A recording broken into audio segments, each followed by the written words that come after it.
कल कांग्रेस की कार्य समिति ने एक निर्णय लिया है जिसके अनुसार मोदी सरकार से मांग की गई है कि जिस तरह से बिहार की सरकार ने प्रदेश में जाति जनगणना करके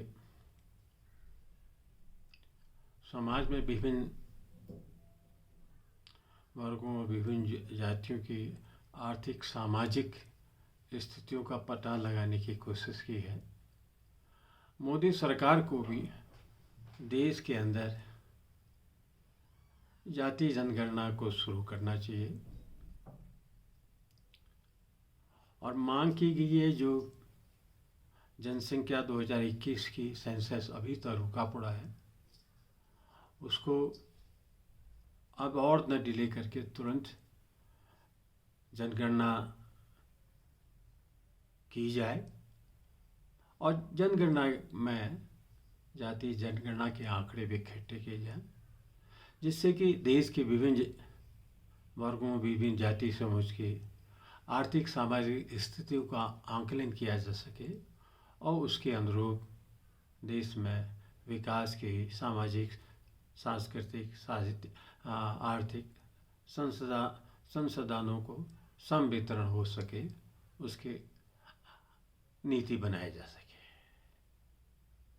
और ये भी कहा कि अगर मोदी सरकार ने ये नहीं किया तो कांग्रेस 2024 में सत्ता पाने पर इस जनगणना को, जाति जनगणना को भी प्रारंभ करेगी। ये कांग्रेस का वादा है। राहुल गांधी जी ने इसको लंबे समय से इसको सवाल भी किया था। उन्होंने इसलिए भी इसको ज़रूरी बताया है कि देश के 90 जो सचिव हैं, जो भारत सरकार की नीतियों को निर्धारण करते हैं, उसमें मात्र पिछड़े वर्गों के 3 सचिव हैं, 5 सचिव हैं और अनुसूचित जाति जनजाति जो वर्षों से पीड़ित रहे हैं, सताए गए हैं, ज्ञान से, संपत्ति से वंचित, उनकी तो स्थिति और भी दयनीय है। तो हमको इस जनगणना की, जाति जनगणना की शुरुआत करनी चाहिए। उन्होंने वादा किया कि कांग्रेस वर्किंग कमेटी ने सिद्धांत से सहमत करके कहा कि जहाँ जहाँ भी कांग्रेस की राज्य सरकारें हैं, बिहार की तरह वो अपने अपने राज्यों में जाति जनगणना के आंकड़ों को जल्दी ही प्रारंभ करेंगी और उसके आधार पर राज्य के विभिन्न लोगों के लिए आर्थिक सामाजिक नीतियों का निर्धारण करेंगे। मेरे समझ से यह आवश्यक है और मोदी सरकार भी बड़े बड़े वादे करती है और सेंसस तो दुनिया में, जनसंख्या दुनिया में हर देश का एक सबसे बड़ा महत्वपूर्ण कार्य है 10 वर्षों में कि वो अपनी जनसंख्या के आंकड़े एकत्रित करके विभिन्न धर्मों के, विभिन्न जातियों के, और उस आधार पर आगे नीतियाँ बनाती हुई। भारत में भी 1931 तक ब्रिटिश दौर में भी जनगणना जाति आधार पर होती थी। 31 के बाद उसको रोक दिया गया। स्वतंत्र भारत में हर 10 सालों में, दशकों में जनगणना सुचारू रूप से चलती रही। उसी के आधार पर नीतियाँ बनी। लोकसभा, विधानसभाओं में भी सीटों का निर्धारण हुआ। अनुसूचित जाति और जनजाति के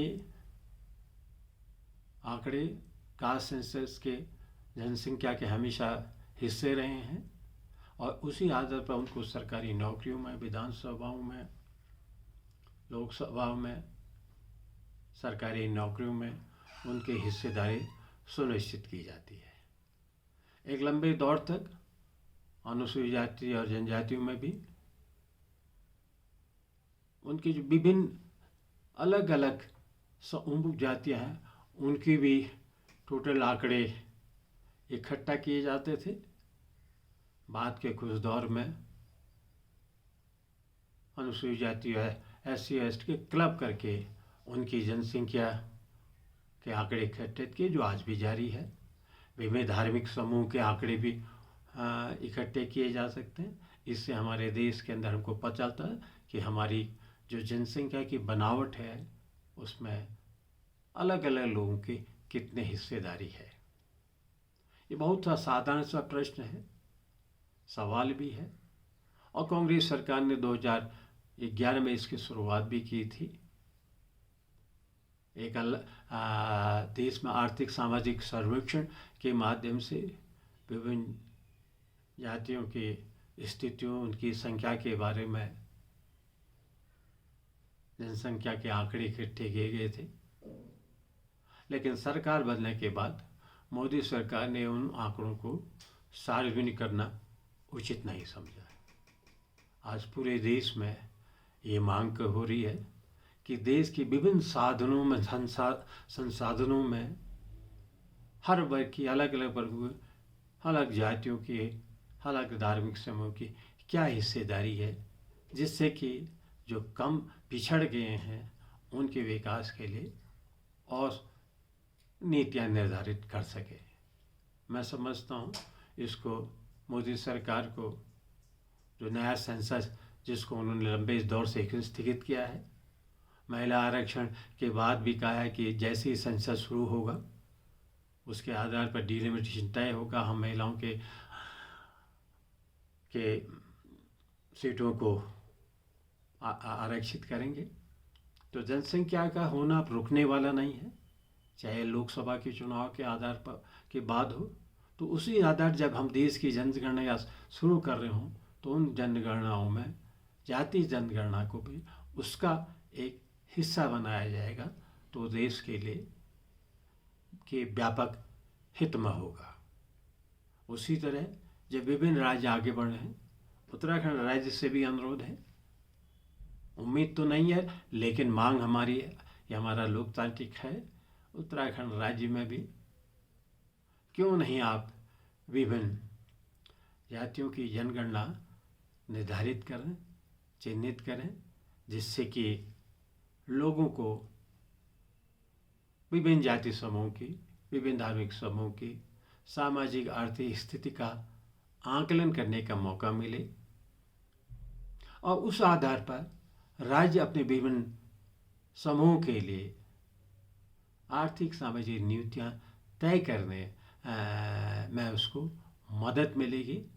तो मैं राज्य की सरकार से भी, धामी सरकार से भी अनुरोध करूँगा, आप बात तो सभी की करते हैं, सबका साथ, सबका विकास, सबका विश्वास।